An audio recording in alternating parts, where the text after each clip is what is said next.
Good evening, everyone. Welcome. Thanks for coming. I'm Doug Roberts from PS21. If you haven't been to a PS21 event before, we host events about planning in Portsmouth. Our past events have included Jeff Speck's appearance here, something on affordable housing with Jennifer Hurley, climate change with Cameron Wake, and a host of other topics. Tonight's event is about tactical urbanism, a collection of quick, inexpensive, and temporary actions in cities that have the potential for long-term change. The speaker is Mike Lydon, an urban planner who is often credited with coining the term tactical urbanism.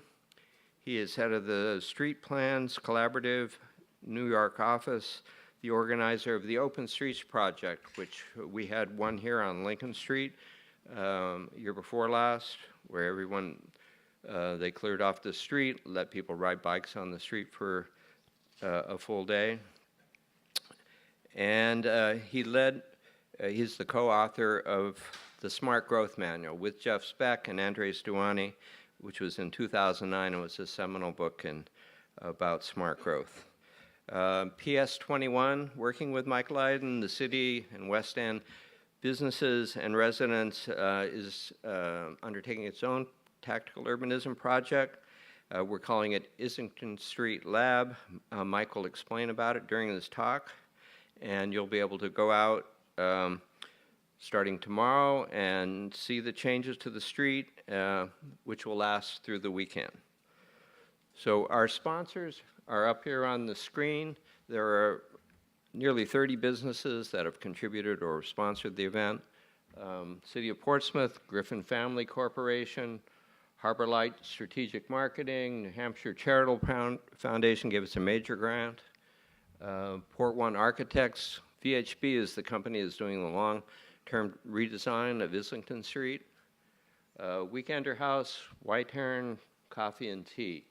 And then our season sponsors, Chinburg Properties, Piscataqua Savings Bank, Seacoast Rotary Club, and Corway Film Institute, which is recording tonight's presentation.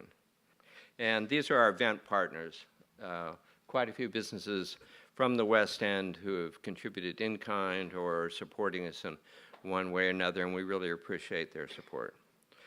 So Mike, this is now Mike Lydon. Thank you.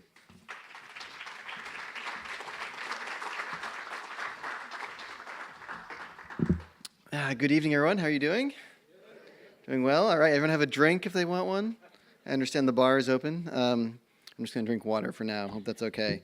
So I want to thank all the sponsors and the project partners to not only bring me here, be able to work with you all, but to help produce this event. And as I'll show you in a minute, these projects don't get done without collaboration and partnerships. And so it's an amazing opportunity to bring all these different kinds of community partners and people together to work on something that's quick, that's fun, that's hands-on. And none of this would be possible without the leadership of Doug and Peter from PS21 and their whole team. So just a big thank you to those who've been working behind the scenes a lot in the last few weeks to make this happen. So I really enjoy coming to Portsmouth. I showed this slide when I gave a workshop about this project a couple weeks ago. But Portsmouth is known, I think, the world over as one of these really wonderful old New England towns. I grew up in Maine, so it's a very familiar environment to be back here. And what's interesting is that this kind of a street, this kind of environment is so popular now and so exciting to so many different kinds of people that we're seeing all over the country, not just in Portsmouth or New England. We're seeing these kinds of places become expensive and challenging to rent storefront space or to own an apartment, to rent an office, et cetera, which is why I think we're seeing a lot of the pressure start to spread out from downtown Portsmouth to the edges, which includes the West End where we're working. New areas that were not once considered for new investment are now the targets of that investment, which comes with a lot of good things and some challenges. So we see this approach of tactical urbanism as a way to help community members digest some of that change, experiment with some of these changes on the streets with public spaces, private spaces as well. So I think it's an exciting time and a really important time in Portsmouth's future. So Street Plans, our company, we are based in 3 different cities. As Doug mentioned, I'm based in New York. We do a lot of planning and design consulting work with cities and nonprofits, community groups, all over the country and sometimes abroad. But a really big part of our work is the research and advocacy piece. So the work that we do is, as consultants, is largely informed by the advocacy that we do in our own communities, in our own neighborhoods, where we all live at our company. And we like to research new ideas and get those ideas out to people, in the hands of people that can make changes in their own communities as well. Again, we work on a variety of projects. Tonight I'm really talking about this placemaking idea and how tactical urbanism is a tool to help communities do that. If you want to learn more about our work and our advocacy and our writing, please feel free to go to our website. But oftentimes we're asked to look at streets like these, which at a quick look may seem, well, that's just a pleasant, suburban street somewhere in the United States. Happens to be outside of St. Louis, but it's also a very dangerous and difficult place to bike or to walk. Pretty much to do anything but drive a car. So for a client out in the St. Louis area, we came up with a vision for that street, which was this: expand sidewalks, ADA compliant, lots of bike space, made it much more clear, high visibility crossings, island medians and trees to help you have a place to rest halfway across the street, these kinds of things. But this is the easy part, coming up with that vision, the before and the after, which planners love to do and architects love to do, is the simple part. The challenge is how you convince people in your community that this is a good idea.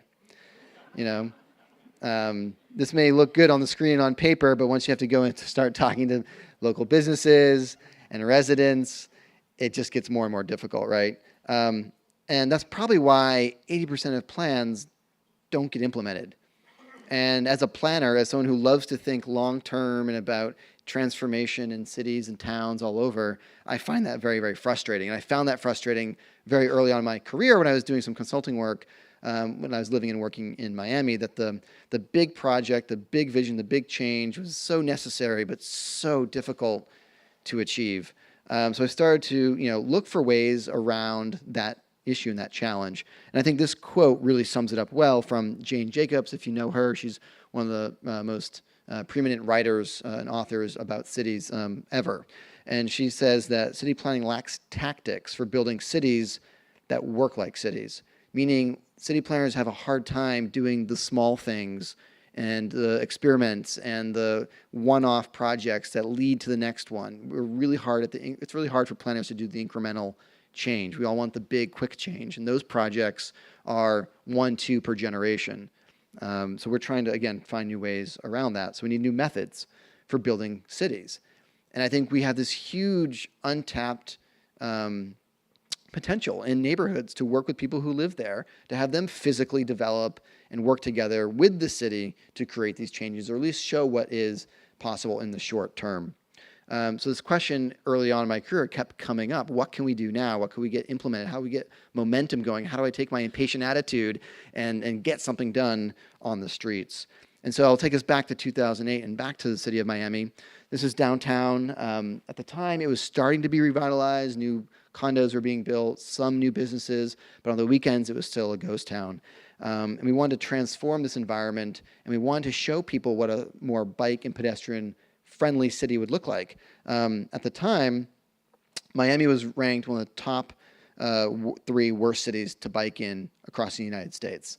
I mean, it's still one of the top 4 most dangerous places to bike, which is a really huge challenge, but we wanted to find ways that we could actually instigate this transformation with these short-term events. And so we organized what's called Open Streets, which, as Doug mentioned, you guys have done, I guess, apparently once here in Portsmouth. And the idea was not to have plans and fancy renderings, but to actually give people experiences. Get them out on the street, walking, meeting each other, biking. Have that experience where you actually know what the street could perform like or could feel like if certain investments and changes were made. And it was really as a tool for us as advocates to embed this idea and build support and political will to invest in the plan, to invest in the infrastructure changes that were so desperately needed. And so this initiative was such a hit with the mayor and his staff who helped usher this through, that for the next 9 months through the rest of the mayor's term, we did open streets in Miami. And at that time, we started to work on a bicycle master plan as well. That's when I started Street Plans. My first project was to help Miami do their first bike plan. And it was amazing how that was such a kickstart to all these projects happening there. And so over the course of the last several years, Miami transformed very quickly, and from being the top 3 worst to in 2010 being number 44, and 2011 being the 32nd best city to bike in. Now, that's kind of arbitrary, but in any event, they started to actually put lines on the ground and make changes and do it quickly. So we've been really fascinated by open streets. We see it as this wonderful, fairly large scale, but very successful tactic to instigate transformation. And we're not the only ones. We've been tracking the success and the rise of open streets across the whole country. You can see here a map from, this is now a couple of years old, but there's now 130 different cities who have tried or maintained frequent programs where once a month, once every few weeks in the summer, whatnot, cities are doing this. And we find, again, to be this gateway to better streets. You know, who likes to have yoga in the street? This happens to be Minneapolis, but a very strong way to demonstrate that streets aren't just for driving. We can do lots of other things in our streets. And what's fun is that when you shut them down, you have this captive audience. You can try things with those people who show up by the thousands to demonstrate even the infrastructure changes that could come later. And that's where the trend has really been going. And so this is the city of Los Angeles looks at open streets on the front end of longer term transformation. So you see, you start with open streets, they do smaller scale pop-up events, demonstration projects in neighborhoods, very similar to what we'll be doing tomorrow and through the weekend on Islington.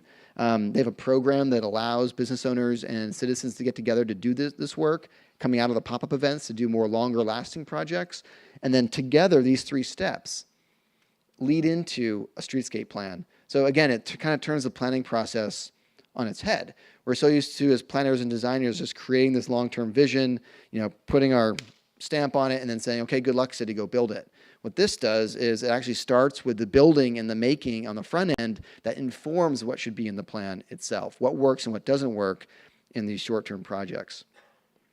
So you also mentioned New York, Doug. This is back again. So I was inspired in Miami working on this kind of stuff. And then at the same time, New York was transforming its streets very, very quickly, not from the bottom up, but really more from the top down, looking at opportunities to very quickly rebalance the streets. You can see the plazas here. This is, if you don't recognize it, Columbus Circle up on Broadway near Central Park. But what's really fascinating is when I started to research this project, I realized that there was a plan for that transformation back in 1969. You know, so this was the vision, created an urban design plan for Midtown, that green street that kind of winds its way through the street grid, that's Broadway. And the vision was to make that a pedestrian park, like a pedestrian mall, all the way through the heart of the city. But of course, there was no way to convince all those property owners, all those businesses that that was a good idea. They were proposing to do this all at once, spend millions and millions of dollars, and hope that it would work. And of course, no one would buy into that vision. So what happened? Nothing. Like with a lot of plans, nothing happened until 2009. This was Times Square. Did anyone get to witness Times Square at this time? Did anyone visit, say, 2009, 2013? A few of you? Pretty amazing if you were there before and after. This was just lawn chairs bought from a hardware store in Brooklyn for $9 a piece, thrown into the middle of the street because the cafe chairs they ordered didn't arrive in time. Sound familiar, Doug? And so they got creative. They threw out the orange cones. They shut off Times Square and invited people to sit down. And people knew what to do with this space. And the great thing about this was that they took this very incrementally. They didn't show somebody a big picture saying, we're going to shut down. Here's the master plan. Do you agree with it? It's like, we're going to try this for one weekend. It was Memorial Day weekend, and see if it would work. And then it did work. And no one complained too much. You know, Carmageddon didn't break out. Life went on. In fact, life got better in Times Square. And so they put paint on the ground, right? They didn't put permanent infrastructure. They just put paint. And they put in the umbrella chairs and made it a little bit more formal, but still temporary. They were going to collect data and see if it was actually performing like they thought it was. And what they learned was that pedestrian traffic, already super heavy, went up. Retail rents skyrocketed because it became a much more desirable place to be. Large decrease in traffic injuries to all street users, including drivers. And it really was the signature jewel in a crown of plazas that were being built like this all over New York. We now have more than 70 of these in all 5 boroughs developed in the same exact manner. The very temporary, the pilot, study what works and what doesn't, and then design the long-term plan. So in 2012, 3 years later, that's when this rendering was made. This was actually coming out of the experimentation. And amazingly, 1 year or 2 years later, in 2014, I snapped this photo. This is that plaza under construction, and that's what it looks like now. So it's a 5-year timeline, basically a capital budget cycle from lawn chairs to permanent transformation.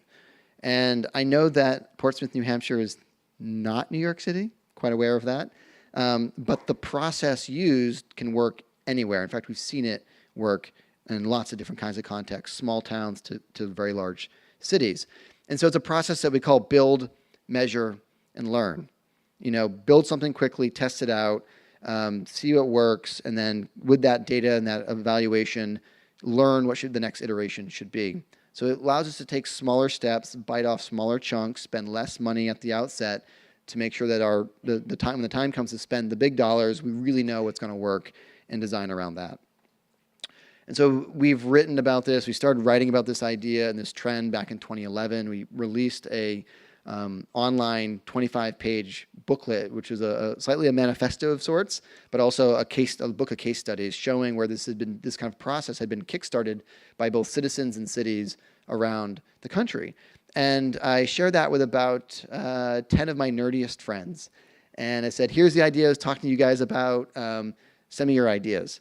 And so we did like another round of edits on that, and then we released it out to the public. And I went on vacation. I came back from vacation, and a few thousand people had read this thing. And I was thinking, that's a total surprise to me. I just shared it with 10 people, and now it's been being passed around. So what happened was that we really struck a nerve that people were not only frustrated with the planning process as we do it typically in the U.S., but finding a lot of joy and excitement and interest in the things that we can do in the short term. And so we wrote a second volume. Then we wrote a third volume about case studies in South America with an organization based in Chile. And then we did a fourth version in Australia and New Zealand, which we partnered with an organization based in Melbourne.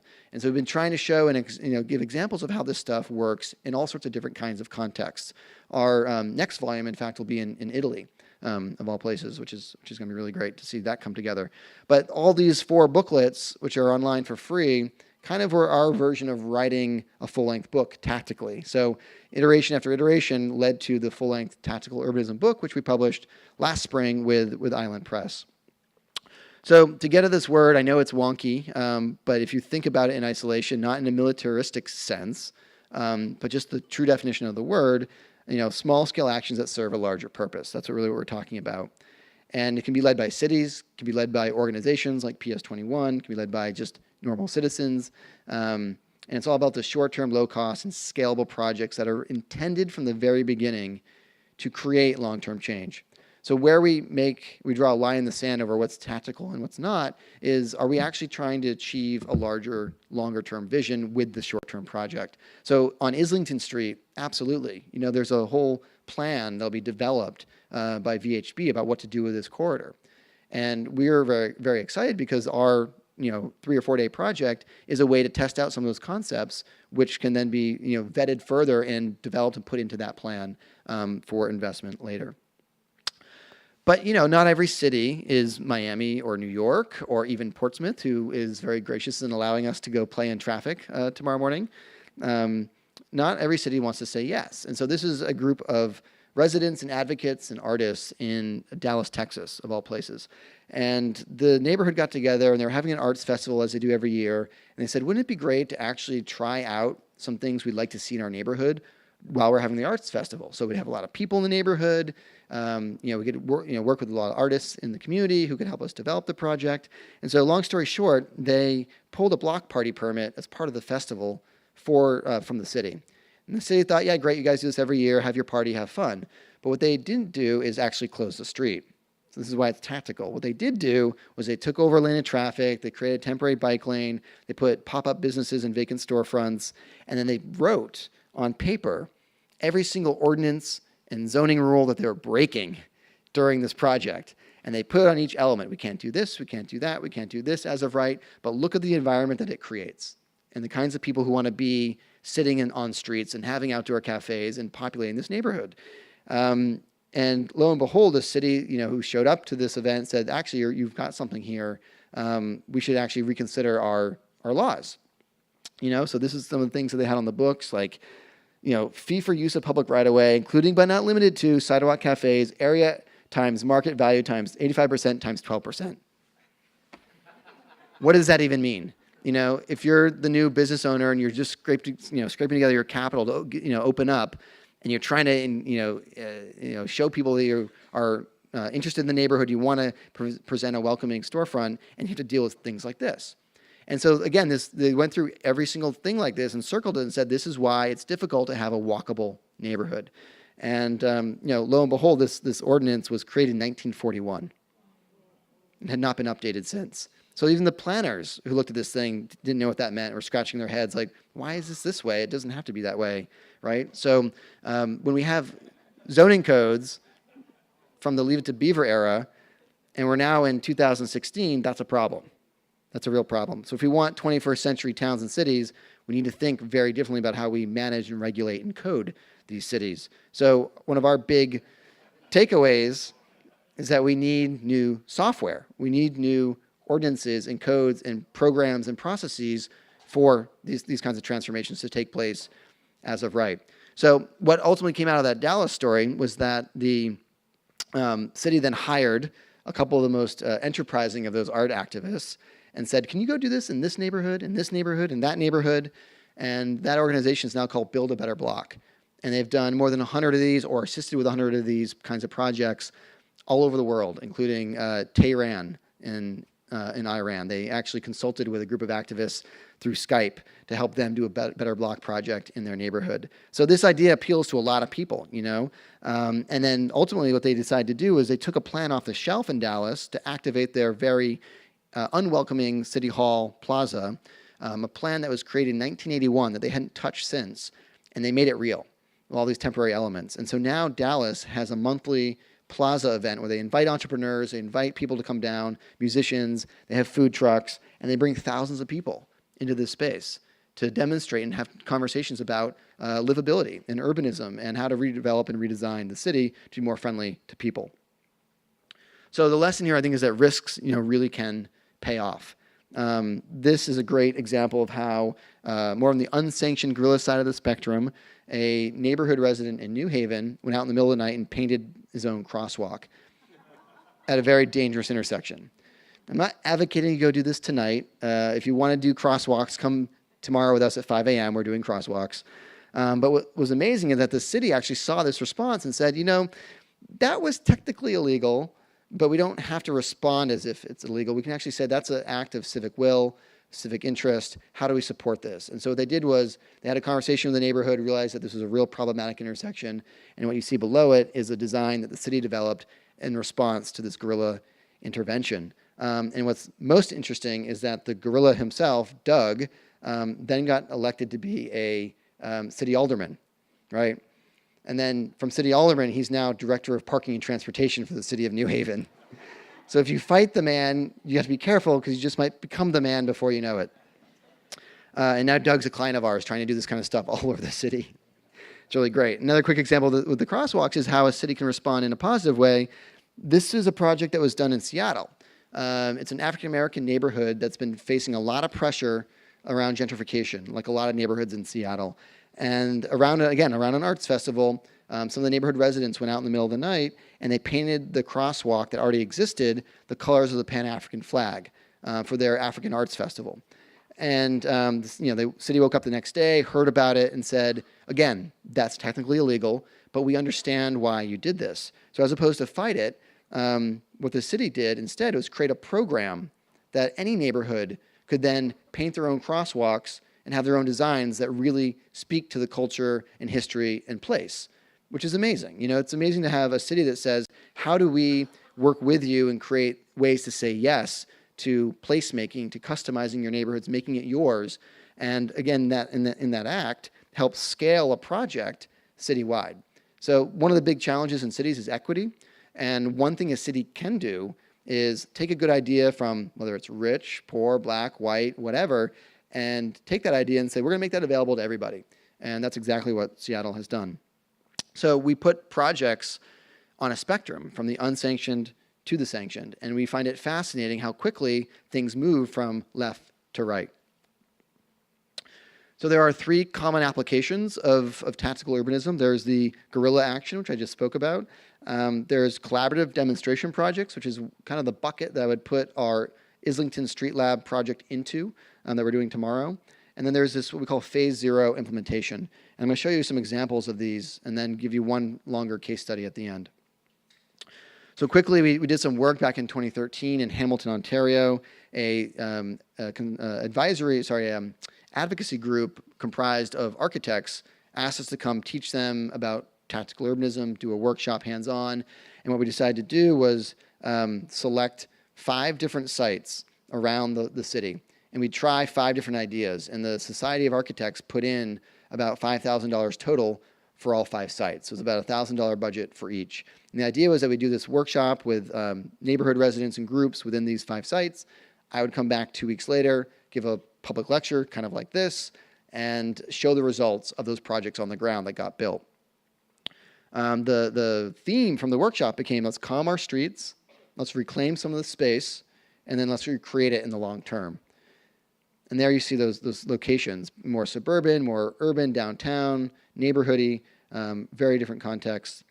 And one of the projects, which I thought was great, was they actually stole shopping carts from the nearby tire store, and they mounted a message and a rendering on top of those shopping carts, and they went around the intersection and around the intersection and around the intersection every time they had the pedestrian light, and then handed out information to drivers about their vision for what that intersection could be. So tactical for sure, but it was not successful. Nothing actually came of that action. And so that's one of these lessons as well, that sometimes these projects don't go well. They don't succeed. They don't create the long-term change. But the act of trying, again, is the whole point. But one of the projects that did work was this one on the intersection. It was called Locke and Herkimer Street. So this is my client, Graham, who's a young architect. I think he's my age. And this is him in the middle of the night screwing cones into the asphalt. And speaking of build, measure, learn, what Graham learned very quickly is that you probably shouldn't screw cones into the asphalt. Kept kicking back on him. Anyways, he stopped that madness, and instead he put flowers on the top of each of these cones so that everyone in the morning would know it was not a city project. And this is what it looked like. So the next day, on these 2 corners of the intersection, they interviewed the traffic guard. They helped kids get to school. They shortened the crossing distance, made pedestrians more visible. The project was working as intended. And the city didn't like it. So speaking of, saying no to things or saying yes to things, the city of Hamilton decided to say no, that it was illegal and potentially unsafe, to say nothing of the existing conditions. So the advocates fought back. Do not approach tactical urbanists directly, which, made quite a lot of noise. See something remotely progressive, report it.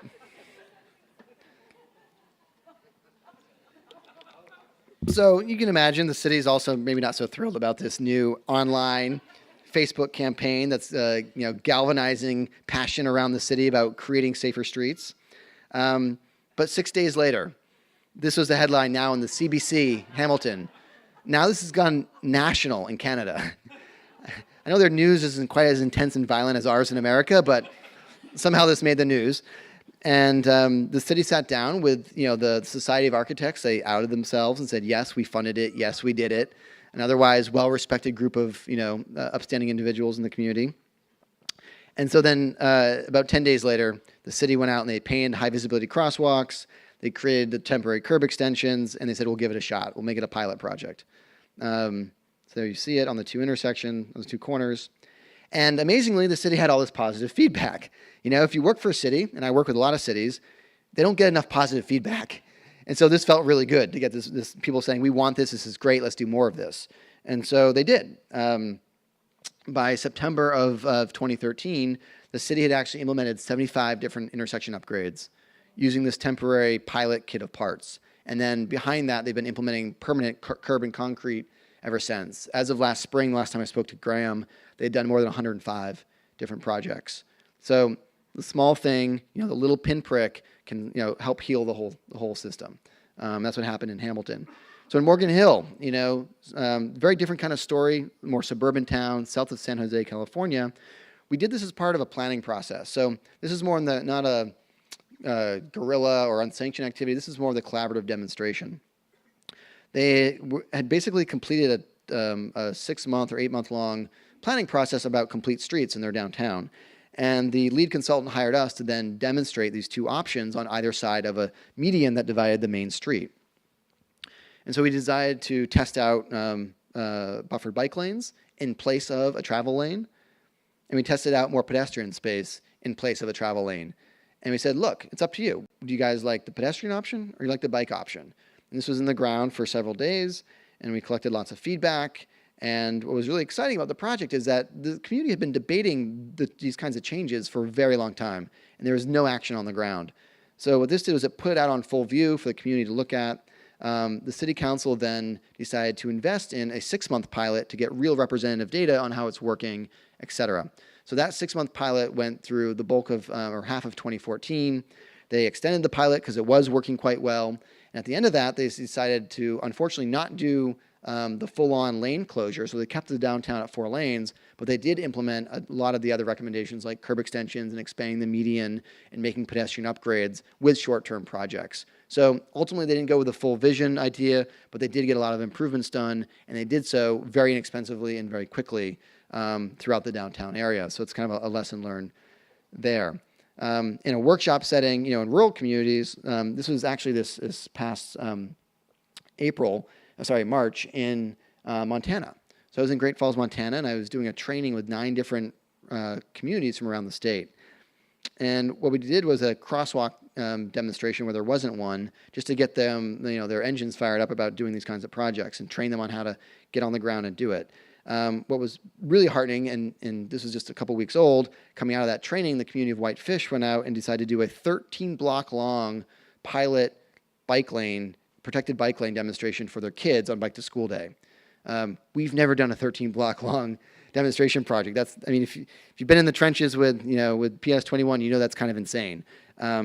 But they did it, and that's what that looked like on Bike to School Day. And now they're getting these streets into their plan, their plan update to actually invest in them to make it safer for kids to bike through the neighborhood to get to school.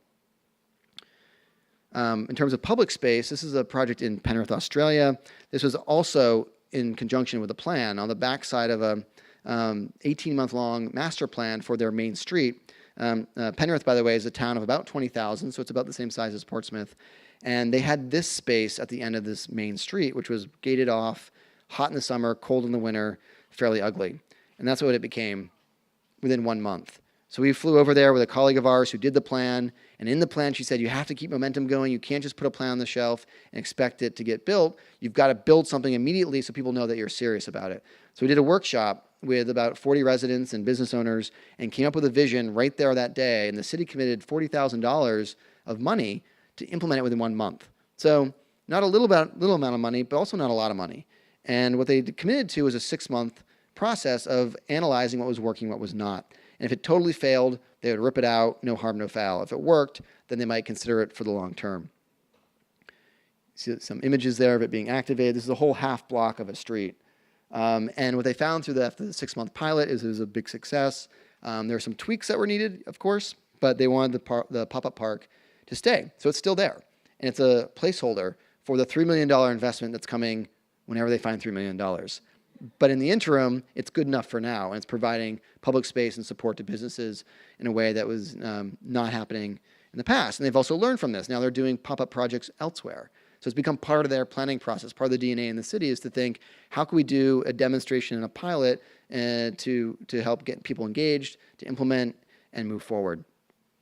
Final example before I get to some work in Burlington is work my partner Tony's been doing in Miami.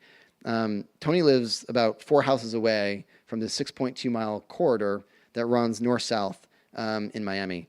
And it's owned by a railroad company, and he wants to transform it with a lot of other advocates into this amazing trail. How do you prototype a trail? That's difficult. We often work at the block scale and a parking lot, smaller things. He wants to do 6.2 miles. So he takes this idea to other neighborhood groups. He takes it to other advocates, and they formed a group called Friends of the Ludlam Trail.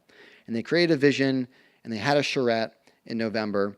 And part of the vision, working with the county and the railroad company, was how do we get people actually out onto the trail and not just look at a pretty picture, but experience it too.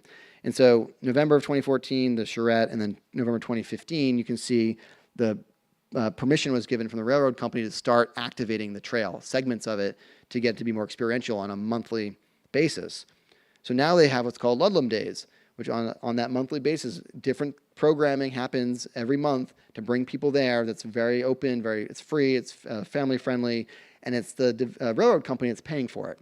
Now, if you ever try to work with a railroad company, it's a very, very difficult thing to do. But this is in line with their vision to ultimately redevelop about a quarter of the parcels along the corridor, and they see the trail as a way to add value to those properties they will eventually redevelop. Another vision of Ludlam Nights actually lit up the trail one of the evenings as well. And so step by step, the development company, the railroad company, after getting people on the trail, that first event kind of had this aha moment. So they went out and they put crushed gravel on part of the trail as well. So now it's even more accessible than it was before. So with all these examples, we've learned you can do pretty much anything if you wear an orange vest. Which, by the way, for safety reasons, we'll all be wearing orange vests tomorrow morning at 5 a.m. So I want to end on this because this is one of our latest projects, and it kind of brings all these parts and pieces of other projects in the past together.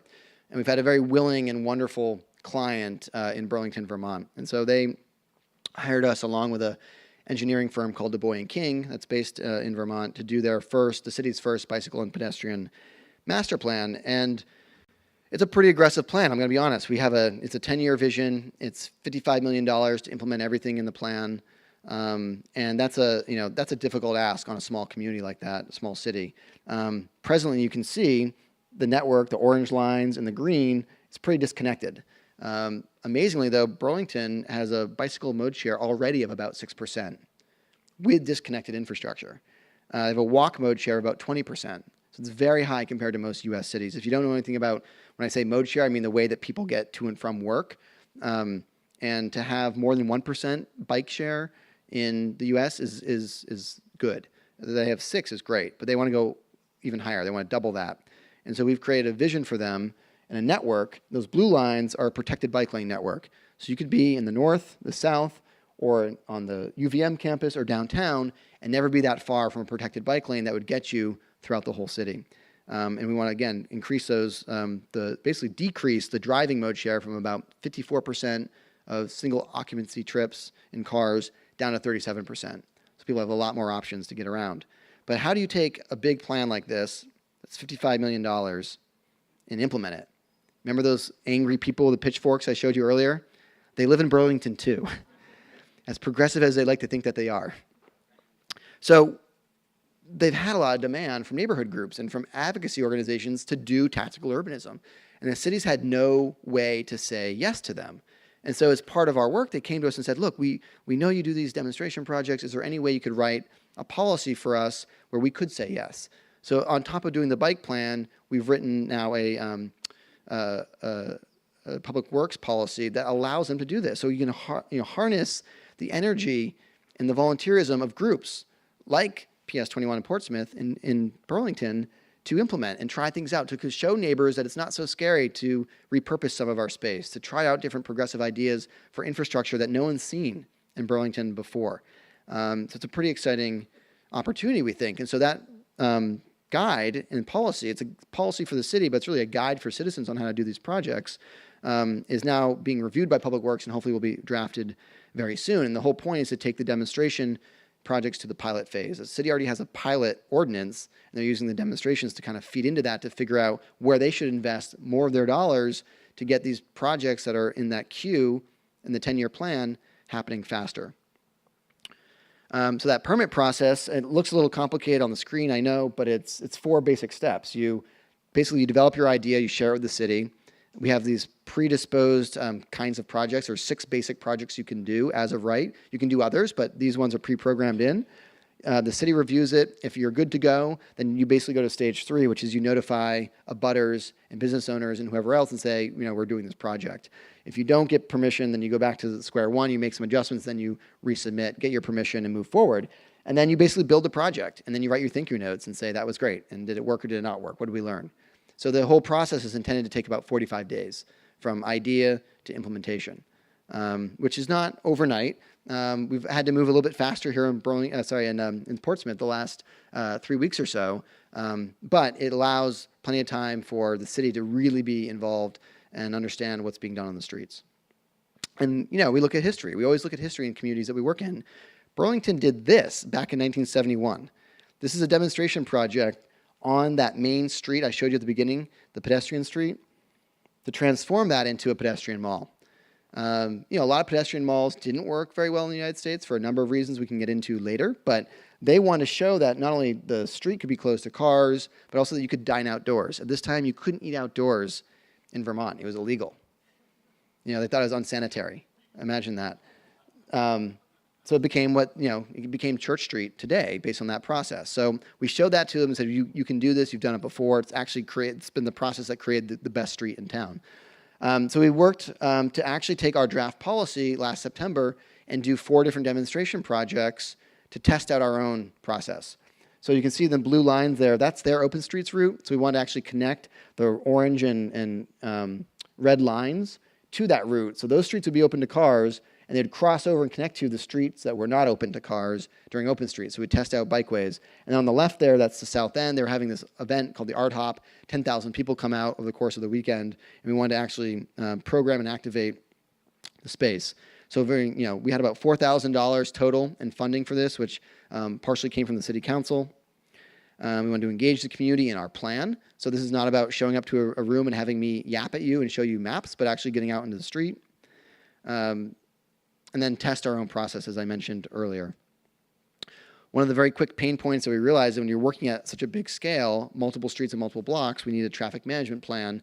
That's easy to do on a single block. It's much more complicated for citizens. And so if the city is going to actually allow demonstration projects, then we had to get over this gap. So we realized that very quickly. So in our policy and in our guide, citizens can actually partner with engineering firms pro bono to actually help create these traffic management plans. Or the city is also committed to doing up to 4 per year. So we're able to get over that hurdle. So that's the site before. Now, I'm telling you, they keep the street open, so there's 10,000 people on a 5-foot sidewalk. Can you imagine how uncomfortable that gets during the art hop? And dangerous, actually.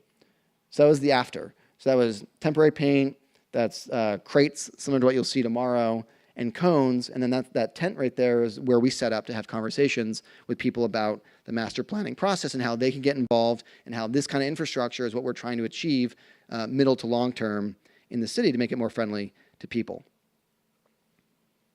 And then site 2, these 3 bikeway types, which I mentioned. This is a bike lane that already existed. The idea was actually to flip the parking with the bike lane. It just turned out that the bike lane was 7 feet and the parking lane was also 7 feet. So just the minimum space we needed to do this project. So you can see we bumped the parking out and created this. And so that's a protected bike lane that ran for about 950 feet and connected to 2 other bikeways as well as the open streets route. And what we realized is that going into it, we knew that the sight lines weren't really good getting in and out of those driveways. Probably wasn't the best idea for cycling, but we wanted to show that this kind of infrastructure could be built. And then we used planter protected bike lanes. That little boy was able to ride on his own on a city street for the very first time. His dad took that photo. And then we did what's called a neighborhood greenway. So how do you prioritize low speed, low volume streets for playing, cycling, walking, things like that, and then put down those high visibility arrow markings up and down the street. And then we did intersection treatments to connect all these things together. So when you reach the intersection, you see some green paint. You've got some chevrons and treatments across the intersection so you know where you should be placed as a cyclist. As your driver, you know where the cyclists are supposed to be as you get across the street. And then we celebrated the opening of these projects with Open Streets BTV. And one of the things, we love to invite the people who like to say no to come experience our projects. So if is anyone from the fire department? We had someone from the fire department at our workshop a couple weeks ago, and he was great because he seemed supportive. And clearly they are because we're moving forward with this project. But in Burlington, they were skeptical. So we brought them out and said, okay, we know it's a little narrower than you want. We know it's kind of scary for you as a fire department, but just come out and prove it to us that you can't get down the street. And it was, in fact, a little tight once they got the stanchions out from the side of the trucks, which they do to support it, and when they take the ladder up. but allowed us to have that conversation in space and build trust. We normally don't talk to the mail person. The mail person this day when we were setting this up was ticked off. He had no idea what we were doing, didn't know why we were doing it. And we said, well, look, we're trying to improve cycling, we're trying to improve walking. And we said, this is only temporary, it's only a demonstration. And then very quickly, he went from being very mad to being very interested and wondering what he could do to support that project, because half the time when he's driving around delivering the mail, he's also a pedestrian. So he knows the perils of walking around these neighborhoods too. And of course, we have a lot of fun. So what did we learn? We measured speeds before and after this project, and we learned that speeding was happening more than 25% of the time on both of these corridors. And then with the project in place, that went down to about 5 or 6% on each. So speed was reduced pretty dramatically over the course of the 3 days. And then all these little experiments informed our actual plan. So this is North Winooski, that street where we flipped the parking. And we decided not to actually have parking on the street, because when we were on the one side where the bike lane is, because when we were doing the demonstration, we had all the neighborhood residents out there asking questions, getting involved, even selling lemonade. And what we learned was that none of them park on the street there, on that side of the street. They all park off-street with their driveways that go behind the homes. It's the people who visit downtown and don't want to pay the meters, which are 1 block away, that park on that street. And so when we proposed taking the parking away, they said, no problem. That's a pretty rare answer in a neighborhood, but that's how we got to it. And then this way, we were able to improve the sightlines in all the driveways, get the protected bike lane in the short term with these temporary buffers and vertical elements, and then the long term, create a much more beautiful street that handles stormwater management, has a mountable curb, which made the fire department happy so they could get to the curbside or get onto properties to fight fires or deal with emergencies. So it was a win-win-win, and we only arrived at this solution by the demonstration project. We never would have gotten there if we just looked at the street on Google Earth and decided to draw what fit, because we had to figure out how the street was utilized to make it all work. And the city learned that this whole short-term action thing is actually a lot of fun too. So they took a lot of the intersection treatments within 6 weeks and implemented them not only here in our project site area, but all around the city. So this movement, which is now, you can see, has gone from the guerrilla to less guerrilla, is being developed as programs and policies with cities. That's the exciting part for us. We think there's always going to be the unsanctioned middle-of-the-night work that should, in my opinion, that's fun, that should continue in some ways. But really, how can cities almost not need citizens to do that? How do we enable more of this stuff to happen? And so we see a process that's emerging, which is more open to people, it's more iterative, and allows for this cycle of the 2-day quick demonstration, the pilot to collect more long-term data, and then the interim design between the project going in and then the capital dollars catching up, so you can bring benefit in the short term to communities all over. So we've been testing this idea with Auckland, New Zealand. Auckland built this amazing bike path recently. They call it the Light Path. And it connects 2 sides of the downtown along a freeway. And this is part of a mandate in Auckland to spend $200 million on bikeways in 3 years. And when we were there last year, they had just announced this mandate. And I was in town to do a number of different things, but they said, you need to come to a workshop with us because we have no idea how to spend that much money that fast. How are we actually going to make good on our commitment?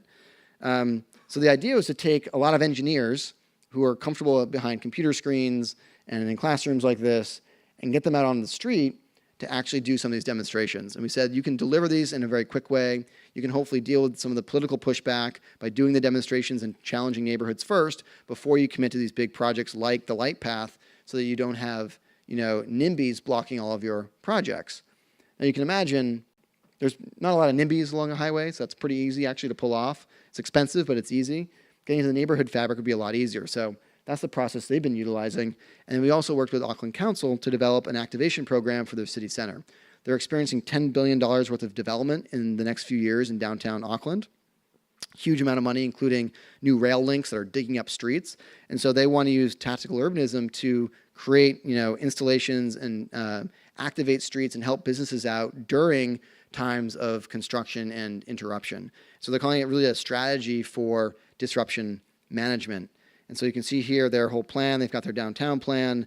We help them formulate this Activate Auckland program, which allows bottom-up activity and artists to get engaged and make spaces more comfortable and try things out while you have all this disruption. So while you're already doing all the construction work, you might as well try some other things as well. If you're narrowing your lanes from 4 down to 2, great. That's because of the construction, but now's the time to try that out actually as a two-lane street. Maybe you put it back as a two-lane street moving forward.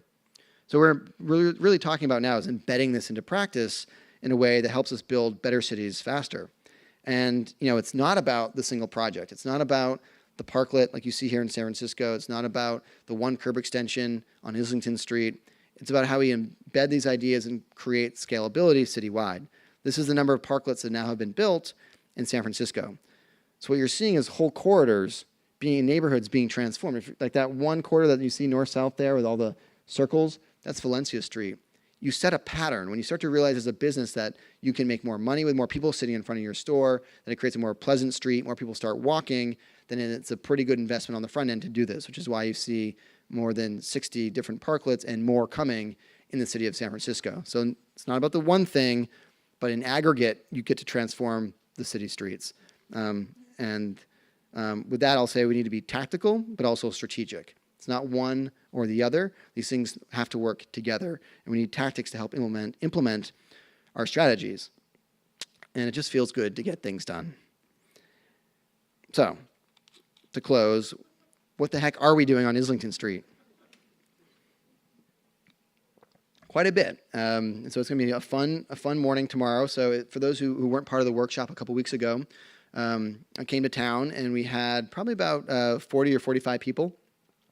Really enthusiastic, really want to see improvements made on Islington. There's plenty of opportunities, as we found. We actually received more than 102 different ideas through the workshop. We're not going to implement all of them. That would be impossible, but we are actually taking the spirit and a number of the actual recommendations and getting them on the ground. So we're doing a crosswalk at Albany Street and White Heron, which we understand has been long desired by the community. We're doing a big curb extension to shorten the crossing distance and raise the visibility of pedestrians at Bartlett Street and Islington. We're going to actually put on-street parking back onto Islington to calm the traffic and provide more places for the businesses that are located there for their patrons. We're going to add sharrows onto the street so that cyclists are made a little bit more visible while they're coming up and down Islington. We're going to program some of the parking lot spaces at White Heron as well. So we're seeing these little things along one block, and what we're hoping for is to see what works, what doesn't, get your feedback, hopefully get the city interested in on how some of these elements might be incorporated with VHB's plan moving forward.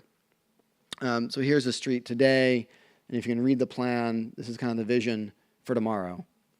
So you can see in the intersection there how we'll reclaim some of that space for the curb extension, the on-street parking spaces in front of White Heron there. And then the parklet as well in front of White Heron. And you can see that curb extension and the crosswalk as well at Albany Street. That's kind of the core elements of the project. And we'll be out there at 5 a.m. Hopefully we'll be done by 9 a.m. because that's when the police detail ends. And we encourage you to come out and walk, bike, go to the local businesses, ask questions, get involved, and advocate for a safer Islington Street moving forward. And we hope this is just a start. This is one project. There's been a ton of volunteer time. PS21 has been great in ushering this through, but it'd be really wonderful to have this process be something that other groups can do, and other neighborhoods can do, and other businesses can do moving forward in Portsmouth. So we're kind of the guinea pigs and are excited about the outcomes in the future. So thank you.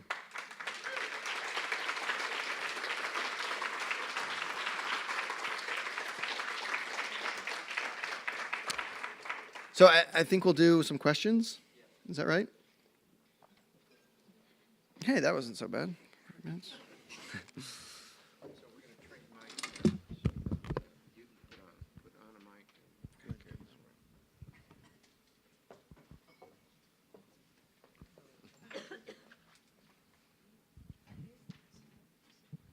way. That's good. You can go.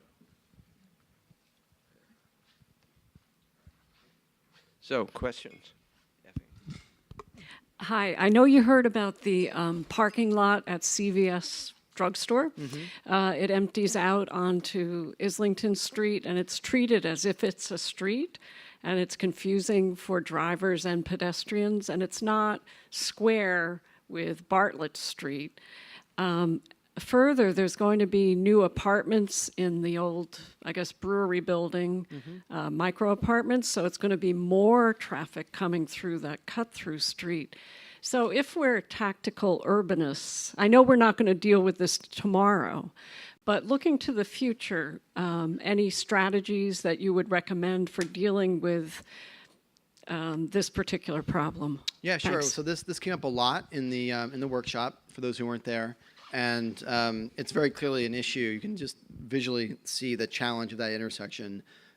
We actually have attempted with Doug and others to ameliorate that condition to a degree. And so if you notice when you are walking along the sidewalk there's two handicapped accessible spaces that are right in front of the door, which is great for access, but what it does is it makes it a really challenging entrance to get in and out.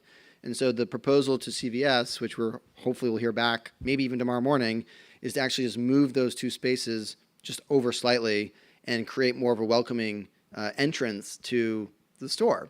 And what that would do is it means that you wouldn't have those cars backing in and out right there as cars are coming in and out, which is a very dangerous condition. So in the very short term, you could probably just tinker with where those spaces are located and retrofit those two spots to be more of an entryway, landscape, whatever it might be, to get in and out. On the middle term, say the next several months, well, what we learned is that street's not actually a public street. It's not owned by the city. It's private land. So people who are cutting through aren't on a public right-of-way. So the city at this point can't necessarily swoop in quickly and make changes. But the CVS and other property owners might be interested in tweaking that, or you could propose tweaking it and just trying it out for a couple days and see if it's really difficult for people to get from the backside in or have other access to the property. If you pitch it as a 2-day, 1 day, just a trial to see what works, and they might be amenable to that. I wouldn't say let's just close it down permanently because that's not going to probably fly with CVS's corporate ownership or the store manager. But the small things might be a way to open that conversation and look at how in the longer term that could inform VHB's work on what that realignment of that intersection might look like and how that access can be improved to and from CVS without really detracting from the safety of all people on the street and the walkability. Thank you. Sure. Hi, Bob Graham from Portsmouth. I have two questions. Number one, are you aware that if we add 3 parking spaces in front of White Heron, that the city of Portsmouth is going to charge them $5,000 a piece for that per year? Okay.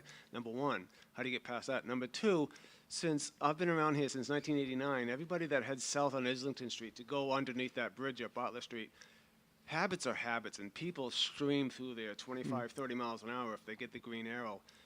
What do you do about liability in a situation like that when you are moving out the curb and you're keeping the crosswalk in the same spot, knowing that people's habits are going to be continuous tomorrow because not everybody in Portsmouth is here tonight that's going to know about what's going on tomorrow. Right. And the police detail ends at 9, so what's the liability to you all should someone get killed in that intersection? Right. Well, the answer to your first question, I didn't know that, being the $5,000. That fee has certainly been waived for the duration of the project, so it's to test that out. I mean, that's a city ordinance issue that you'd have to work on with the city and everyone else who might not want to pay $5,000 for a parking space. The notion of it and the idea of it, though, in the short term is to show how that would help calm the traffic, the speed, particularly right there when, as you probably know, people are picking up speed to make that right turn. If we narrow that just to one lane and organize the street a little bit more clearly, it would slow that down a little bit. So that's the intent of the project. In terms of liability or the issues around the curb extension is that, again, back to the design of the street, in doing this kind of work, both long-term planning and design and with a lot of these short-term demonstrations, we've never seen or had anyone get hurt, which is not the case with the status quo condition where people do get hurt all the time. So the city is, could be on the hook for all those crashes and things that do happen presently, but are not paying out fines or paying legal fees for all those different kinds of crashes. So the same kind of approach and liability structure is going to hopefully protect this project as well, which the city has given express permission for. By changing the geometry and slowing those turns, I mean, you're going to have very visible cones. You're going to have a very clear difference. You've got the warning sign in advance of the intersection. That is basically, that's due diligence on the city side, on our side, to inform and warn motorists that there's a change to the traffic pattern, just like you would do with a construction project or any change to the right-of-way that happens all the time in towns and cities. So we're basically following that process to utilize and implement this project.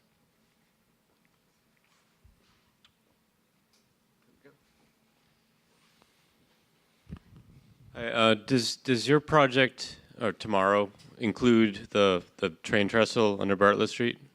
We are looking at a couple ways to make that more comfortable for walking. We're not going to change anything to the street between the curbs, but we know that as you walk around on the sidewalk there, it can be, cars are whipping through and it's pretty close. So we're trying to find a little bit of a physical barrier between those driving and those walking. So that's probably the extent of which we'll deal with that piece of it tomorrow. Thank you. Sure. More questions?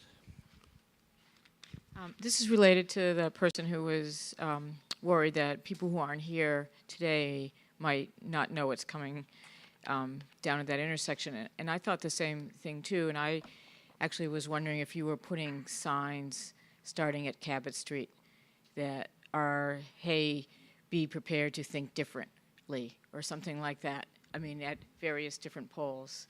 So it's not like, wow, this is totally different and I'm not prepared for it.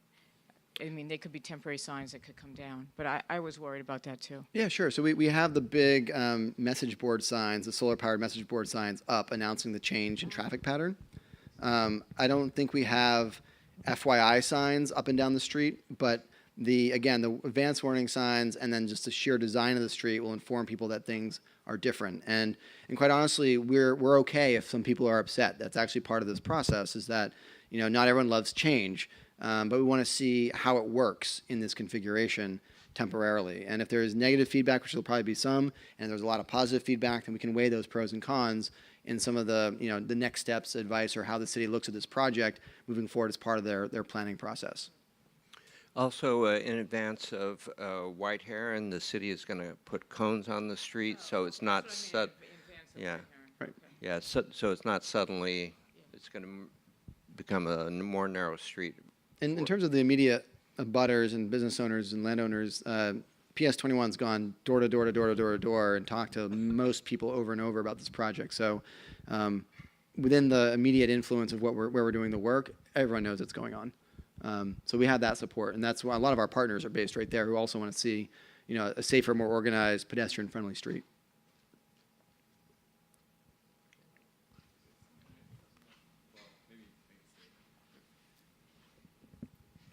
Yeah, as a frequent bicycle rider around Portsmouth, I got to say this is one of the most dangerous intersections in all of Portsmouth. It's really, really bad. Even in driving through it, it's bad. Yeah. Because of the speed, because of the angle, it just invites acceleration. So I'm super happy to hear about this project. I got to say, it's really going to be great. And all the other projects you guys have done, it's amazing. You're kind of like hacking space here. It's really cool. You're bringing that sort of agility of software development and fast iterations and learning from failure. I'm really impressed. Really, it's been great to be here and see this. Great, thank you. Come out and see it tomorrow and ride your bike. We will. More questions?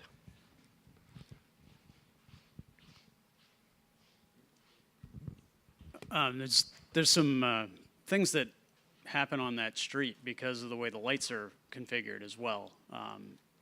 The fact that there isn't a right turn light on Islington Street coming, I guess that would be west, heading towards Bartlett Street. So, for example, people blow that red light all the time because they know, well, if these guys are turning left, they've got a green arrow, so I should have one, but there's not one there. Right. Additionally, people coming east on Islington Street, 7, 8 cars through the red light, turning left to go underneath the trestle, and I'm wondering, this is something I've lived in town for 8 years, and I just can't understand how the city hasn't even looked at changing the light structure a little bit. I assume that you guys have some thoughts about that potentially. Yeah, in this kind of project, if it were to move forward, it's a kind of location where, possibly considering a ban of right turn on red, and you have some volume challenges, some congestion, and some queuing that would probably not make that so politically important or politically accepted by a lot of people driving through town, but there's always that opportunity. There are things like leading pedestrian intervals as well, so that if you had this curb extension actually made more permanent, it was built out to be more friendly to people, not such high speed turning cars.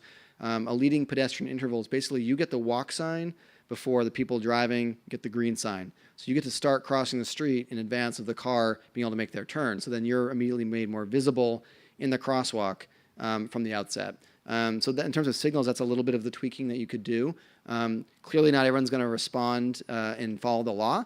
And so, some levels of targeted enforcement is another opportunity, working with the police department, or, if it's such an issue or or big challenge, other states, I'm not sure about the law in New Hampshire, but other states are now legalizing cameras that would actually, snap pictures of people who are violating laws and send you the ticket in the mail or an email. So there's a number of ways to try and deal with that, but like when it comes down to it, we just want the geometry, the design of the street to inform how people behave.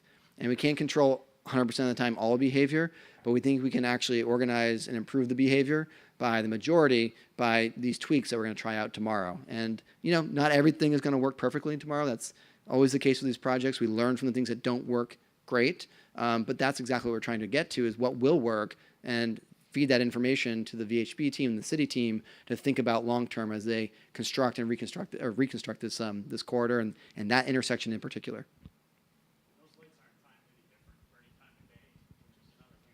Right. I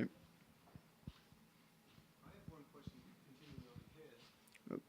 Because we have a camera, so it's on the mic. One question on this gentleman is, have you had an opportunity to talk to Two Brothers Garage? Because if you look at that street, as you're heading from the bridge to head south by Two Brothers, that's 94 degrees. As you're heading south to go on Bartlett Street, that's 87. So those are almost complementary degrees. My question is, that telephone pole has been a big problem for the longest time in this town because people just can't get through there and traffic just backs up underneath the bridge forever. So do you ever get involved in your implementation with the government to actually physically move that pole back and round that corner a little bit more to make it like Papa Wheels? It's hard to do that in 2 days. But yes, yeah. That would be one of the key. That's a very spot-specific challenge that could be overcome by saying that pole needs to be moved. But on the same time, I know there's been ideas floated in the past and concepts that would actually not only move that pole, but completely realign that street. So I think all small to big moves would be on the table for rethinking, particularly that intersection. So I think it's a good point to raise. We're not going to deal with that specifically tomorrow, unfortunately, but that could be something that came out of our analysis. I just want to applaud the group of PS21 and you for coming here, and the city for allowing this demonstration to happen. I've lived in the city for 30 years, and that intersection is, I would describe that as 3 decades of accrued bad land use decisions, neglected transportation signaling, and inadequate pedestrian signals. And I really look forward to seeing what you lay out tomorrow, and I can't imagine it will be anything but an improvement. and I live on Thornton Street, and I drive through that intersection a lot, but I walk through it a lot. Right. And I'm a transportation planner, and I think that is one of the most dangerous intersections in the city. And what I'd really encourage everyone to do during the demonstration and then after, when it's returned, you may be very familiar with driving through that intersection and, drive through with the change, drive through when it's returned. But what I really want to encourage people to do is, if you haven't done it, park at Plaza 800 or nearby and go over and walk through that intersection and try to cross each leg of the intersection as a pedestrian with the existing signals and the existing buttons, which I don't even think are fully ADA compliant. And just try it. Experience it as a pedestrian. Experience it as a bicyclist, and let's give great feedback to the city on how we can make that whole zone better for businesses, for pedestrians, for bicyclists, and for motorists, because it is so under potential. That intersection, that area can be so much better, and I look forward to this being the start of us making it better. Great. Thank you. Yeah, when I measured it in Google Earth, when Doug first emailed me the intersection last fall, I measured at more than 80 feet across 3 lanes of traffic. So that's unacceptable. That's way too far for someone to cross on a single light. With this one lane, that's not even really a lane. It's Right. kind of randomly controlled. Right. So we'll hopefully see better outcomes tomorrow. Any more questions? What data are you going to be collecting tomorrow? Where is that? I couldn't see you with the light. I don't think we've organized within 3 weeks to do some really proper data collection, although we do have an evaluation survey that we've developed Doug's developed it mostly the last 24 hours. That's now on the PS21 website. There'll be stacks of those evaluation surveys at the businesses, White Heron, et cetera. So we want, we're really looking at qualitative feedback at this point. Does it feel safer? Does it look better? Is it the kind of place where you want to walk with these changes in place?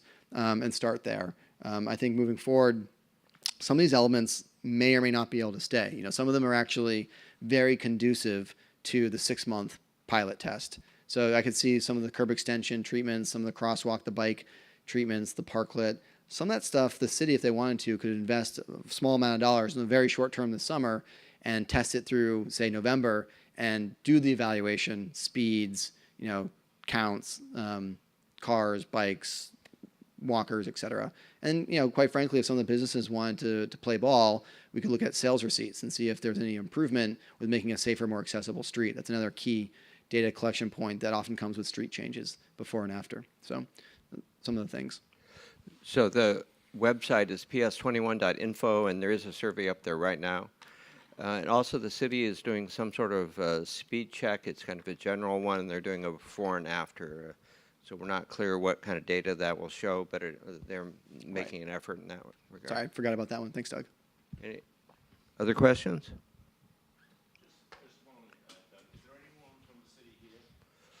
Not that I'm aware of, but they're usually here, I would say, and they've been very supportive. I think there's a master planning meeting tonight, so I think that's where the planning are. And Eric Eby will be there tomorrow morning at 4:30, and Juliet Walker will be there also. So. And there were 4 or 5, if not more, city employees at our workshop a couple weeks ago, so they were very supportive of us. Yes. Which is great.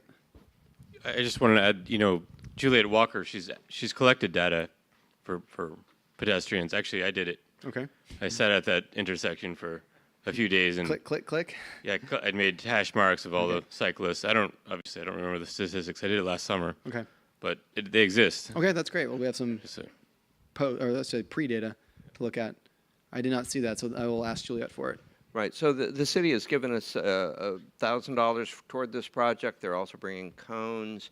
They're supplying pallets. They're doing really quite a bit on this. So the key point will be whether or not anything comes of it, I suppose. But they're at least giving us a chance to demonstrate what could be done. More questions? Hi, I'm wondering, how did this process come about? Did the town recognize a problem and approach you, or did you approach them? And secondly, have you designed and proposed a more elaborate permanent plan, or is this test tomorrow to kind of arrive at your recommendations? Good question. So maybe Doug can half answer this, but Doug called me on the phone last September, October, I think, and said, we'd love for you to come to Portsmouth. That's how this all started. Doug Roberts, sorry, right there. Our MC. And so from there, it's been a lot of back and forth and a lot of fundraising and outreach and organization on behalf, from PS21, both for their organization and working with the city to get us where we are today. Our contract is entirely, we're working entirely through PS21, even though the city's been very supportive.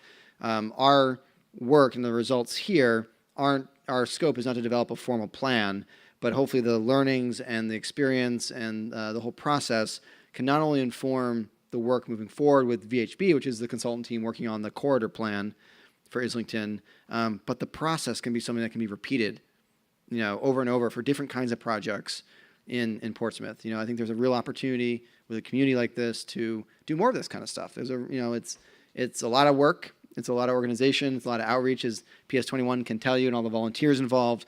But we've worked within 3 weeks. We've gotten the money together. We've got the materials together. We've got the city to buy in. In the planning world, that's lightning fast. And sometimes these very short deadlines create a lot of momentum quickly to move things forward. So I think there's other moving forward. You might create your Islington Street plan with VHB, and then in that plan, what are the elements that we could actually go in and keep testing or do, a year-long pilot, using temporary materials, et cetera. So I think there's a lot of ways this can be incorporated moving forward. Yeah, we went to a lot of meetings where we heard people complaining about that intersection and the dangerousness of Islington Street. So it's sort of an attempt to do something about it because we had the same frustration as everybody that things are moving too slowly. And so we're trying to speed things up, and this is just a particular type of project for us, but we're interested in getting action on these ideas that people have, and as opposed to some of the presentations maybe we've had in the past, that a lot of good ideas that maybe haven't come to fruition. So we're trying to push the envelope a little bit here. I moved to Portsmouth about a year ago for the purpose of moving to a city where I could bicycle and have an office downtown. So, but to my frustration, it took a year to find a place to move the office downtown. So in the meantime, I've been bicycling from Middle Street out to Pease regularly through this intersection, through the CVS parking lot. Right. And, Brave man. Yeah, sort of taking my life into my hands. Now, so I grew up in the Boston area, and what I would say is Portsmouth drivers are not quite as bad as Boston drivers, but they are very aggressive. There's a lot of aggressive driving out there, and so I think the take home, and I'm a landscape architect and urban designer, and you've worked with people I know, so I'm really glad you're here. But I think the bigger picture is this is one intersection. And I know when I moved here a year ago, the city bicycle and pedestrian plan had just been finished, and it identified 250 other intersections through the city that all needed to be addressed to be better places for bicycles and pedestrians. So there's a lot of work to do. So the message is so important.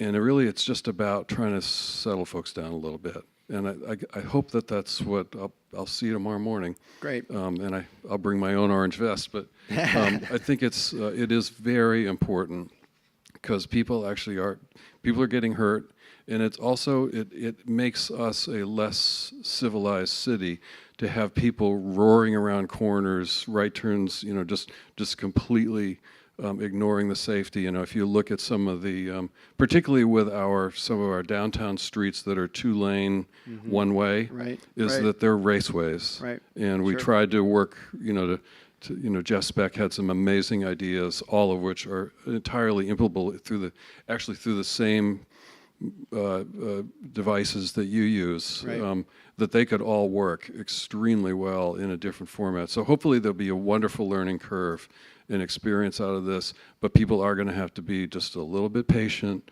and understand that, we're going to maybe, back them off the gas pedal a little bit. Sure, exactly. So maybe, is that it for the questions? That'd be very good. So the feedback form is on the website. There'll be a number of locations around the West End, and thanks to Mike Lydon. Right. Thank you.